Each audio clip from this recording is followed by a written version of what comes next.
આપણે વિચારતા હોય છે ઘણીવાર કે શ્રેષ્ઠતાની ચાવી કેવી હોય છે, શ્રેષ્ઠતાની ચાવી અને કોની પાસે હોય છે.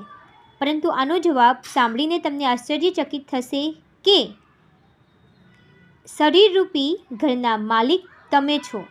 જેમ ઘરના માલિક પાસે જ ઘરની ચાવી હોય છે, તેવી જ રીતે શરીરરૂપી ઘરના તમે જ માલિક છો. તો તેની શ્રેષ્ઠતારૂપી ચાવી પણ તમારી પાસે જ છે. પડી ગયા ને વિચારમાં? તો ચાલો આ શ્રેષ્ઠતાની ચાવી જે આપણી પાસે જ છે છતાં દેખાતી નથી, તેને સમજીએ, ઓળખીએ અને ઉપયોગ કરીએ જીવનમાં. આપણે જાણીએ છીએ કે આજનો યુગ માર્કેટિંગનો યુગ છે. 21મી સદી સંપૂર્ણપણે પ્રોફેશનલ છે. આજના આ માર્કેટિંગ યુગમાં બે શબ્દોની બોલબાલા છે, તે સેલ્સમેનશિપ અને ક્વોલિટી એટલે કે ગુણવત્તા. હવે આ બંને શબ્દોને આપણે બરાબર પકડી રાખવાના છે.